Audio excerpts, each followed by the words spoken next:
We live in an era of absolute information overload. We are surrounded by TED Talks, 10-minute life hacks, and best-selling books that claim they can rewire our brains in 21 days. Yet, despite having more tools to optimize our lives than any generation in history, anxiety is rising. Burnout is the normal baseline. We keep scrolling, continually searching for some elusive sense of meaning. Cutting through all this noise is a text written 5,000 years ago, the Bhagavad Gita. This ancient conversation between a warrior and his charioteer offers startling clarity. While modern advice polishes the surface, the Gita digs deeper, going straight to the roots of our suffering to examine the nature of the self. Conventional self-help often fails because it teaches us how to win a broken game. The Gita's true power lies in redefining what victory means altogether. Think about how we measure successful action today. We believe it requires predicting outcomes and bending the future to our exact will. It feels like trying to control a movie we're only half watching, leaving us with a constant, unyielding racing mind. This timeline illustrates the Gita's counterintuitive directive to solve that exact anxiety. Let go of the fruits of your actions.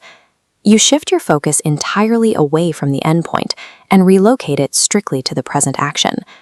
By removing the psychological weight of winning or losing, you create space. You can execute the task in front of you with pure sincerity, presence, and devotion. Krishna teaches a powerful, deliberate moderation, a rhythm that prevents the exhaustion of living life like a perpetual sprint.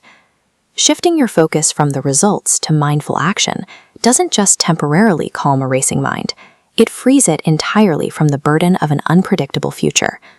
We also measure identity by accumulation. We define who we are by collecting titles, follower counts, and personal brand metrics. When we rely on that external validation, our sense of identity swings wildly with every piece of praise or criticism. It leads directly to imposter syndrome.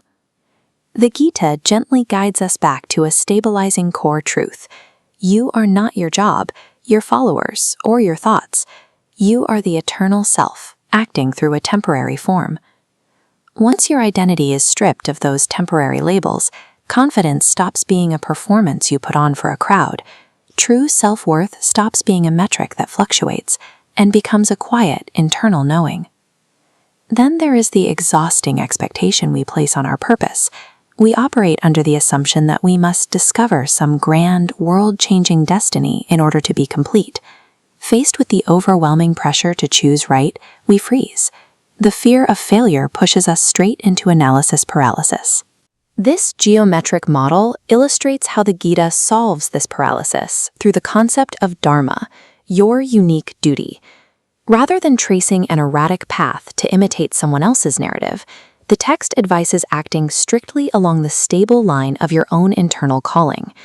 The Gita suggests that meaning is infused into every action through intention and surrender, rather than searched for in the external world. When life becomes an offering to your unique duty, even the most mundane, unglamorous tasks take on a quiet dignity. If an action is aligned with your true dharma, it is never a failure, no matter the outcome. Inaction from fear is the only actual failure. The Bhagavad Gita doesn't promise to fix your life in 30 days.